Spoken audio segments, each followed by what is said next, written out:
শিক্ষার্থী, তোমাদের আজকে C1 লেকচারে স্বাগতম। আজকে আমরা যে বিষয়টি জানবো সেটা হচ্ছে জৈব রসায়ন বা জৈব যৌগ সম্পর্কে। অনেকের কাছে এই চ্যাপ্টারটা অনেক কঠিন মনে হয়, কিন্তু যদি স্বাভাবিকভাবে পড়াশোনা করা হয় এবং চিন্তা চেতনাকে ভালোভাবে কাজে লাগানো যায় তাহলে জৈব রসায়ন অনেক সহজ। তো আমরা আজকে জৈব যৌগ সম্পর্কে বিস্তারিত আলোচনা করব। আজকে আমরা খেয়াল করি, প্রথমে বলবো জৈব যৌগ কাকে বলে। কার্বন এবং হাইড্রোজেন দ্বারা গঠিত যৌগসমূহকে বলা হয় হাইড্রোকার্বন। হাইড্রোকার্বন ও হাইড্রোকার্বন থেকে উদ্ভূত জাত বা উৎপন্ন যৌগ, আমি আবারও বলছি, হাইড্রোকার্বন এবং হাইড্রোকার্বন থেকে উৎপন্ন বা উদ্ভূত জাতকে জৈব যৌগ বলা হয়। তাহলে কি হাইড্রোকার্বন একটি জৈব যৌগ? হাইড্রোকার্বন থেকে যে উদ্ভূত জাত আসবে সেগুলো জৈব যৌগ। এখন খেয়াল করো, কার্বন এবং হাইড্রোজেনের তুলনায় যে যৌগটি এখানে দেখতে পাচ্ছি সেটা হচ্ছে মিথেন। মিথেনের উদ্ভূত জাত হিসেবে আমরা লিখতে পারি মিথানল, মিথাইল ব্রোমাইড, ফর্মালডিহাইড বা মিথানল। আবার C6H6 এটি বেনজিনের সংকেত। বেনজিন এখান থেকে উদ্ভূত জাত হিসেবে দেখাইতে পারি C6H5OH অর্থাৎ ফেনল, বেনজোইক অ্যাসিড, অ্যানিলিন। তার মানে কি, এই যে দুইটি যৌগ হাইড্রোকার্বন, এটা আর এটা হাইড্রোকার্বন এবং তাদের উদ্ভূত জাতগুলো হাইড্রোকার্বনের উদ্ভূত জাত। তার মানে কি, এটিও জৈব যৌগ, এগুলো জৈব যৌগ। এখন জৈব যৌগ সম্পর্কে বিভিন্ন বিজ্ঞানের বিভিন্ন মতবাদ আছে। তার মধ্যে যে মতবাদটা সবচেয়ে বেশি পরিচিত, তোমরা এসএসসিতেও শিখে আসছো, সেটা হচ্ছে প্রাণ শক্তি মতবাদ। প্রাণ শক্তি মতবাদের অপর নাম হচ্ছে ভাইটাল ফোর্স থিওরি। আমি আবার বলছি, প্রাণ শক্তি মতবাদের অপর নাম হচ্ছে ভাইটাল ফোর্স থিওরি। এই ভাইটাল ফোর্স থিওরি কে দিয়েছেন? সুইডিশ বিজ্ঞানী বার্জিলিয়াস। আমি আবার বলছি, সুইডিশ বিজ্ঞানী বার্জিলিয়াস। কত খ্রিস্টাব্দে? 1815 খ্রিস্টাব্দে। তিনি বলেছেন উদ্ভিদ বা প্রাণী দেহ থেকে রহস্যময় শক্তির প্রভাবে, আবার বলছি, রহস্যময় শক্তির প্রভাবে জৈব যৌগ উৎপন্ন হয়। কি উৎপন্ন হয়? রহস্যময় শক্তির প্রভাবে জৈব যৌগ উৎপন্ন হয়। তো আমরা এখানে খেয়াল করে দেখি, তাহলে কি প্রাণী দেহে রহস্যময় শক্তির প্রভাবে যে জৈব উৎপন্ন হয়, আমরা কি নিউক্লিক অ্যাসিড কে বলতে পারি, প্রোটিন কে বলতে পারি, এগুলো জৈব যৌগ অন্তর্ভুক্ত। তো বিজ্ঞানী ভার্জিলিয়াসের মতবাদ যদি শুধুমাত্র উদ্ভিদ এবং প্রাণী দেহ থেকেই জৈব যৌগ উৎপন্ন হয়, সেটাকে গ্রহণযোগ্য মনে করে যদি সামনে আগায়, তাহলে দেখা যাচ্ছে জৈব যৌগের পরিমাণ খুবই সামান্য হয়ে যায়। কিন্তু বাস্তবিক অর্থে জৈব যৌগের পরিমাণ অসংখ্য। তাহলে কি, সেজন্য আর একটা থিওরি আসছে প্রাণশক্তি মতবাদের পরিসমাপ্তি, অর্থাৎ প্রাণশক্তি মতবাদটা কখন স্টপ হয়ে গেল। সেখানে জার্মান বিজ্ঞানী ফ্রেডরিক ভোলার 1828 খ্রিস্টাব্দে জৈব যৌগ সম্পর্কে একটি ধারণা দিয়ে থাকেন। ফ্রেডরিক ভোলার, জার্মান বিজ্ঞানী ফ্রেডরিক ভোলার পরীক্ষাগারে অজৈব যৌগ থেকে জৈব যৌগ উৎপন্ন করেন। তিনি অ্যামোনিয়াম সালফেটের সাথে পটাশিয়াম সায়ানেট, আবারও শোনো, পটাশিয়াম সায়ানেট, তোমরা অনেকে হয়তো বা সায়ানাইড বলবা, কিন্তু এটা পটাশিয়াম সায়ানেট, সায়ানের সাথে বিক্রিয়া করে অ্যামোনিয়াম সায়ানেট উৎপন্ন করে। এটার নাম কি? Ammonium cyanate. অ্যামোনিয়াম সায়ানেট বিক্রিয়া করে অ্যামোনিয়াম সায়ানেট উৎপন্ন করে। সেই অ্যামোনিয়াম সায়ানেটকে উত্তপ্ত করে পুনর্বিন্যাস বিক্রিয়ার মাধ্যমে ইউরিয়া উৎপন্ন করতে সক্ষম হন। কি উৎপন্ন করতে সক্ষম হন? ইউরিয়া। এ দ্বারা দেখা যাচ্ছে শুধু প্রাণী দেহ থেকে না, পরীক্ষাগারে জৈব যৌগ প্রস্তুত করা সম্ভব হয়েছে। তো এখানে আমরা খেয়াল করে দেখো, NH2 দুটি কার্যকারী মূলক, আবার CO একটি কার্যকারী মূলক। NH2 হচ্ছে অ্যামিনো কার্যকারী মূলক, CO হচ্ছে কার্বনিল মূলক। তো আমরা কার্যকারী মূলক সম্পর্কে পরে আলোচনা করব। এরপরে 1845 খ্রিস্টাব্দে বিজ্ঞানী কোপ, আমরা কোপ সিনথেসিস পড়া করব অবশ্যই, তো আমরা জাস্ট এখন একটু ধারণা রাখছি। বিজ্ঞানী কোপ মৌলিক উপাদান কার্বন, হাইড্রোজেন এবং অক্সিজেন থেকে অ্যাসিটিক অ্যাসিড CH3COOH, এটাকে আরেকটা নাম বলতে পারি ইথানোয়িক অ্যাসিড, অ্যাসিটিক অ্যাসিড সংশ্লেষ করতে সক্ষম হন। সংশ্লেষ মানে উৎপাদন করতে সক্ষম হন। এর ফলে যে বার্জিলিয়াসের প্রাণশক্তি মতবাদ, তার সম্পূর্ণরূপে পরিসমাপ্তি ঘটে।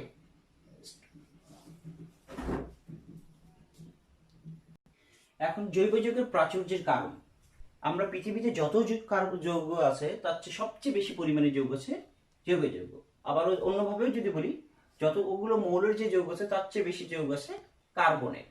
তো জৈব যৌগ এত বেশি কেন? তার যথেষ্ট কারণ আছে।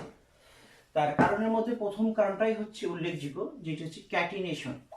গ্রিক ল্যাটিন শব্দ ক্যাটিনা থেকে ক্যাটিনেশন শব্দটির উদ্ভব এসেছে, যার অর্থ হলো চেইন বা শিকল। তার মানে হচ্ছে ক্যাটিনেশন হচ্ছে কার্বনের চেইন বা শিকল তৈরির ধর্ম। কার্বন নিজের সাথে একক বন্ধন, দ্বিবন্ধন বা ত্রিবন্ধন গঠন করতে পারে, বা কার্বন চেইন, বলয়যুক্ত চেইন, সরল শিকল, লম্বা শিকল বা চাকরি শিকল গঠন করতে পারে। কার্বনের এইরকম চেইন বা শিকল গঠন করার প্রবণতাকে বলা হয় ক্যাটিনেশন। ক্যাটিনেশনের প্রভাবে অনেকগুলো কার্বন পরমাণু একত্রিত হতে পারে। এটা একটি উল্লেখযোগ্য কারণ জৈব যৌগ।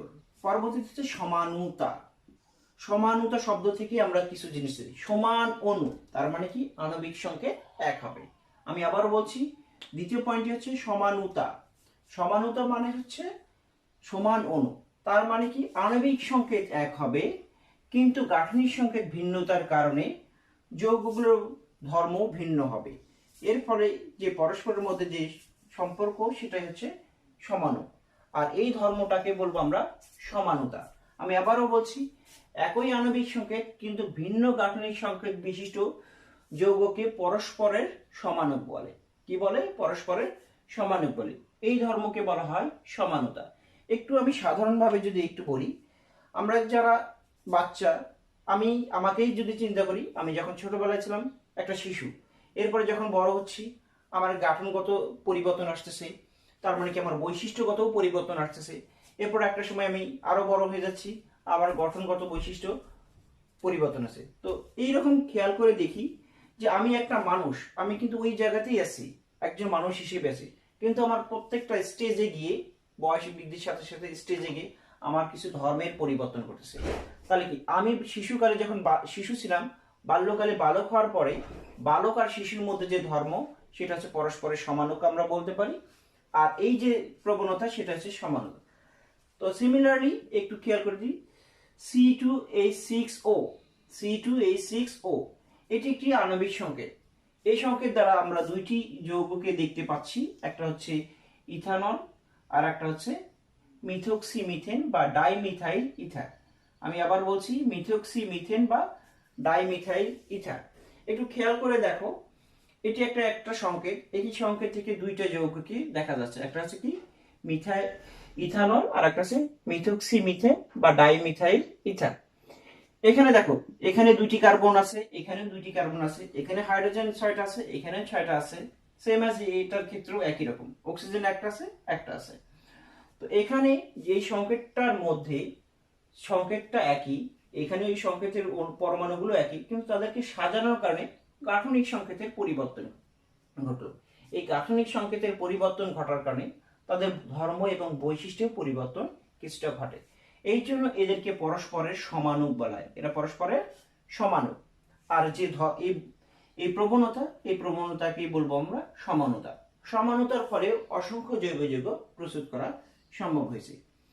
3 নাম্বার পয়েন্ট, কার্বন দ্বিবন্ধন বা ত্রিবন্ধন গঠন। কার্বন তার নিজেদের মধ্যে একক বন্ধন, দ্বিবন্ধন বা ত্রিবন্ধন গঠন করতে পারে। এছাড়াও দেখা যাচ্ছে নাইট্রোজেন অক্সিজেনের সঙ্গে একক বন্ধন, দ্বিবন্ধন বা ত্রিবন্ধন গঠন করতে পারে। এই যে বন্ধন গঠনের যে প্রবণতা, এই প্রবণতার কারণে জৈব যৌগের পরিমাণ অনেক বেশি বলে বোঝা যায়। 4th পয়েন্ট, তড়িৎ ঋণাত্মকতা ও বন্ধন শক্তি। তড়িৎ ঋণাত্মকতা একই পর্যায়ে অন্য মৌলগুলোর তুলনায় কার্বনের তড়িৎ ঋণাত্মকতা খুব বেশিও না, খুব কমও না। কার্বনের তড়িৎ ঋণাত্মকতা 2.5। এই 2.5 হওয়ার কারণে এরা সহজে সমযোজী বন্ধন বা অধাতব পরমাণু, মাঝে মাঝে ধাতব পরমাণুর সাথেও যৌগ গঠন করতে পারে। আবার বন্ধন শক্তি, কার্বন কার্বন বন্ধন শক্তির পরিমাণ খুব বেশি, 347 কিলোজুল পার মোল।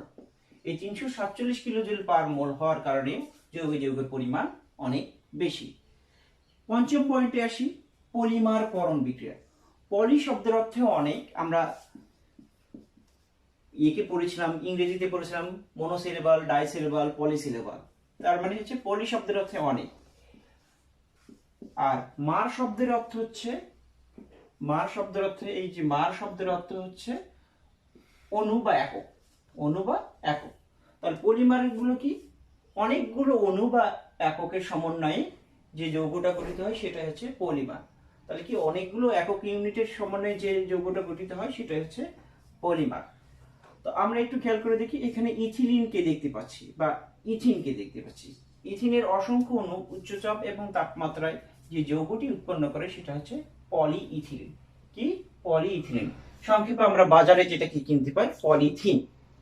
তাহলে এখানে দেখো এই পলিমারকরণ বিক্রিয়ার মাধ্যমে অসংখ্য যৌগ প্রস্তুত হচ্ছে।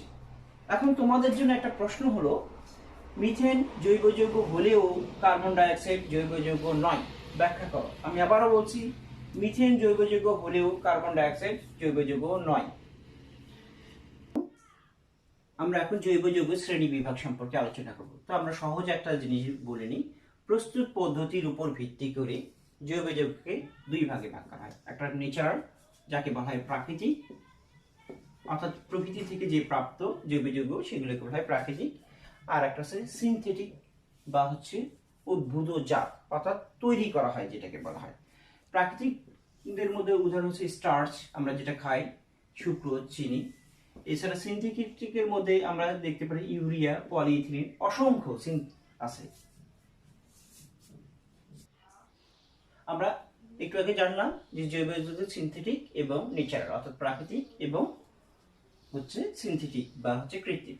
এখানে একটু খেয়াল করে দেখি, এছাড়া কার্বন শিকল বা চেইনের উপর ভিত্তি করে জৈব যৌগকে নিম্নোক্ত শ্রেণীগুলোতে ভাগ করা হয়। তো আমরা সেগুলোকে প্রথমে জৈব যৌগকে দুইটি শ্রেণীতে ভাগ করা হয়। একটা হচ্ছে মুক্ত শিকল বা অ্যালিফেটিক, আর একটা হচ্ছে বদ্ধ শিকল বা বলয়াকার বা চাক্রিক যৌগ। তো আমরা মুক্ত শিকল বলতে বোঝাচ্ছে কি, কার্বন এক প্রান্তের সঙ্গে, কার্বনের মনে করি এটা এক প্রান্ত, এই প্রান্তের সাথে এই প্রান্তের কার্বন, প্রান্তীয় কার্বনের কোনো সংযোগ থাকবে না, প্রান্তীয় কার্বনের কোনো সংযোগ থাকবে না, অর্থাৎ চক্র গঠন করবে না। তাহলে মুক্ত শিকল কি, শিকলটা ওপেন থাকবে, ওপেন চেইন। তো মুক্ত শিকল যৌগ কি, কার্বনের সাথে এরকম, যেমন এরকম একটা যৌগ লিখতে পারি, এখানে দেখো এই প্রান্ত এবং এই প্রান্তের সাথে কোনো সংযোগ নেই। এরকম যে যৌগগুলো পাবো সেই যৌগগুলোকে আমরা বলবো মুক্ত শিকল বা অ্যালিফেটিক যৌগ। মুক্ত শিকলকে আবার দুই ভাগে ভাগ করা হয়, একটা হচ্ছে সরল শিকল আর একটা শাখাযুক্ত শিকল। সরল শিকল কোনগুলো, যে শিকলের মধ্যে চার আশপাশে বা সাইড চেইন তৈরি হবে না, অর্থাৎ শাখা প্রশাখা তৈরি হবে না, লম্বা চেইন থাকবে, সেই শিকলগুলোকে বলবো আমরা সরল শিকল। যেমন এখানে 4 কার্বন বিশিষ্ট একটি যৌগ যার নাম বিউটেন। এখানে খেয়াল করে দেখো, শাখাযুক্ত শিকল তার মানে কি, মূল চেইন ছাড়াও সাইড চেইন থাকবে, অর্থাৎ শাখা প্রশাখা থাকবে, সেই যৌগগুলোকে বলা হবে শাখা শিকল যৌগ। যেমন এখানে দেখা যাচ্ছে 4 কার্বন বিশিষ্ট একটি মূল শিকল, এবার পাশাপাশি এই কার্বন এবং এই কার্বনের সাথে দুটি সাইড চেইন আছে, তাহলে এই জাতীয় যৌগগুলোকে আমরা শাখা শিকল বলতে পারি। তো এটার নাম যদি আমরা আইইউপ্যাক পদ্ধতিতে নামকরণ করি, যে কোনো এক পাশ থেকে নাম্বারিং করলেই দেখা যায় যে এর নাম হয় 1 2 3 4, 4 কার্বন বিশিষ্ট যৌগ। 2 নম্বর কার্বন এবং 3 নম্বর কার্বনে একটা মিথাইল গ্রুপ, একটা মিথাইল গ্রুপ আছে, তাহলে এর নাম হবে 2,3 ডাইমিথাইল বিউটেন। আমি আবার বলছি 2,3 ডাইমিথাইল বিউটেন। আমরা নামকরণ অধ্যায়ে এই বিষয়গুলো নামকরণ যখন শিখবো তখন বিস্তারিত আলোচনা করা হবে। এছাড়াও আছে কি সম্পৃক্ত এবং অসম্পৃক্ত। সম্পৃক্ত যৌগ কোনগুলো, যেগুলো কার্বন কার্বন সিঙ্গেল বন্ড থাকবে, কার্বন কার্বন একক বন্ধন থাকবে, যেমন এরকম কার্বন কার্বন একক বন্ধন বিশিষ্ট যৌগগুলোকে বলা হয় সম্পৃক্ত যৌগ। কার্বন কার্বন দ্বিবন্ধন বা ত্রিবন্ধন বিশিষ্ট যৌগগুলোকে বলা হয় অসম্পৃক্ত জৈব যৌগ। এবার আসি আমরা বদ্ধ শিকল বা বলয়াকৃতির যৌগ। বদ্ধ শিকল বা বলয়াকার যৌগ, এই বদ্ধ শিকল বা বলয় আকৃতির যৌগগুলোকে প্রথমে ভাগ করা হয় দুটি অংশে, একটা হচ্ছে কার্বোসাইক্লিক আর একটা হেটারোসাইক্লিক।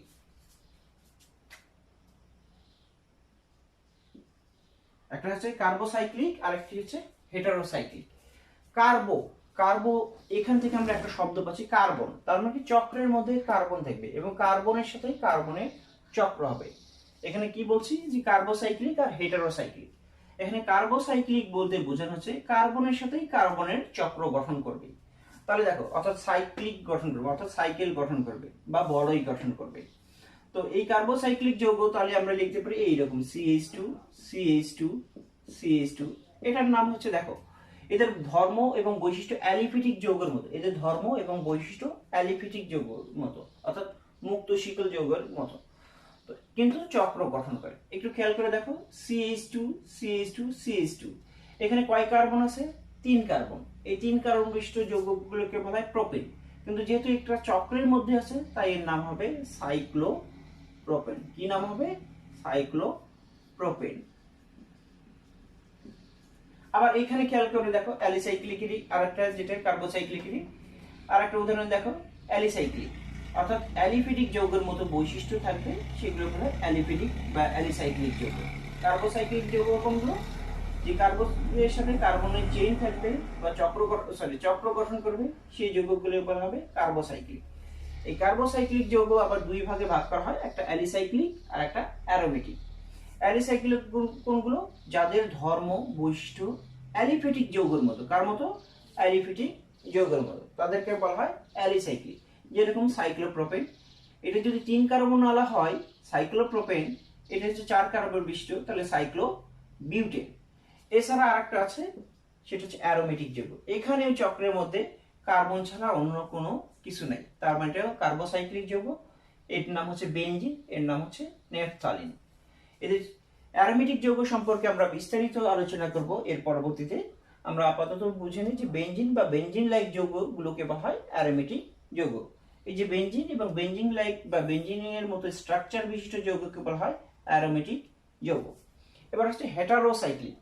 হেটারো তার মানে কি? কার্বন ছাড়াও অন্য কিছু মৌল থাকবে। এখানে খেয়াল করে দেখো অক্সিজেন, নাইট্রোজেন, সালফার। তার মানে কি? যে সাইক্লিক যৌগের মধ্যে চক্রের মধ্যে কার্বন ছাড়াও অক্সিজেন বা নাইট্রোজেন বা সালফার থাকবে, সেই যৌগগুলোকে বলবো আমরা হেটারোসাইক্লিক যৌগ। যেরকম এখানে আমি একটা উদাহরণ দিয়ে রাখছি, সেটা হচ্ছে ফিউরান। ফিউরানের উদাহরণ দিয়ে রাখছি। এছাড়া আবার হচ্ছে হেটারোসাইক্লিক আবার যৌগ দুই ধরনের, একটা হচ্ছে হেটারো অ্যালিসাইক্লিক, তার মানে কি কার্বন চেইনের থাকবে, আর একটা হেটারো অ্যারোমেটিক, তার মানে এখানে বেনজিন লাইক স্ট্রাকচার গঠন করবে, সেটা হচ্ছে হেটারো অ্যারোমেটিক। আর অ্যালিসাইক্লিক লাইক স্ট্রাকচার গঠন করবে, কিন্তু একটা কার্বনের পরিবর্তে হেটারো অ্যাটম হিসেবে অক্সিজেন, নাইট্রোজেন বা সালফার থাকবে। তাহলে এটার নাম হচ্ছে ইথিলিন অক্সাইড, এটার নাম হচ্ছে ইথিলিন অক্সাইড। আর এটা হচ্ছে ফিউরান। এটা হচ্ছে অ্যারোমেটিক প্রকৃতি, আর এটা হচ্ছে তোমার হচ্ছে অ্যালিফিটিক প্রকৃতি। এই জন্য এটাকে বলা হয় হেটারো অ্যালিসাইক্লিক আর এটাকে বলা হয় হেটারো অ্যারোমেটিক যৌগ। তো আমরা জৈব যৌগের শ্রেণী বিভাগ নিয়ে আবার একটু বলি। প্রথমে আমরা খেয়াল করে দেখলাম, প্রথমে জৈব যৌগকে দুইটা ভাগে ভাগ করলাম, একটা মুক্ত শিকল যৌগ বা অ্যালিফিটিক, আর একটা হচ্ছে বদ্ধ শিকল যৌগ বা বলয়াকার বা চাকরিক যৌগ। অ্যালিফিটিকে কি কি পেলাম? একটা হচ্ছে সরল শিকল আর একটা শাখাযুক্ত শিকল, আর একটা পেলাম হচ্ছে সম্পৃক্ত, অসম্পৃক্ত। বদ্ধ শিকলে গিয়ে পেয়েছি আমরা কার্বোসাইক্লিক এবং হেটারোসাইক্লিক। কার্বোসাইক্লিক কি? যে সাইক্লিক যৌগটা কার্বনের সাথে কার্বনের চক্র গঠন করবে, সেটা হচ্ছে কার্বোসাইক্লিক। আর চক্রের মধ্যে কার্বন ছাড়াও যদি নাইট্রোজেন, অক্সিজেন বা সালফার থাকে, সেটাকে বলবো আমরা হেটারোসাইক্লিক। কার্বোসাইক্লিক যৌগ আবার দুই ভাগে বিভক্ত, একটা অ্যালিসাইক্লিক আর একটা হচ্ছে অ্যারোমেটিক। অ্যালিসাইক্লিক কোনগুলো? যে যৌগের বৈশিষ্ট্য অ্যালিফিটিক যৌগের মতো বৈশিষ্ট্য কিন্তু চক্র গঠন করে, সেগুলো বলবো আমরা অ্যালিফিটিক। আর অ্যারোমেটিক হচ্ছে যাদের হচ্ছে বেনজিন বা বেনজিন সদৃশ আকৃতি থাকে, তাদেরকে বলবো আমরা অ্যারোমেটিক যৌগ। আর হেটারোসাইক্লিক যৌগতে আমরা কি দেখলাম? সাইক্লিক, অর্থাৎ চক্র থাকবে, চক্রের মধ্যে কার্বন ছাড়াও অক্সিজেন, নাইট্রোজেন বা সালফার থাকবে। এখানে দেখো হেটারোসাইক্লিকের মধ্যে কি লিখলাম? ইথিলিন অক্সাইড, এটা একটি চাকরিক যৌগ। এখানে কার্বনের পরিবর্তে একটি হেটারো অ্যাটম অক্সিজেন যুক্ত আছে। আবার অ্যারোমেটিক দেখা যাচ্ছে এটা কি? ফিউরান। এখানে ফিউরানে দেখা যাচ্ছে চক্রের মধ্যে কার্বন ছাড়া অক্সিজেন আছে, এটিও একটি হচ্ছে বেনজিন লাইক বা বেনজিন স্বদেশ যৌগ। তো আজকে এই পর্যন্তই। পরবর্তী লেকচারে আমরা বাকি বিষয়গুলো আমরা শিখবো। তার মধ্যে হচ্ছে কার্যকারী মূলক, সমগোত্র শ্রেণী এবং জৈব যৌগের নামকরণ যতটুকু সম্ভব হয় শিখবো ইনশাআল্লাহ। সে পর্যন্ত ভালো থাকো, শুভকামনা।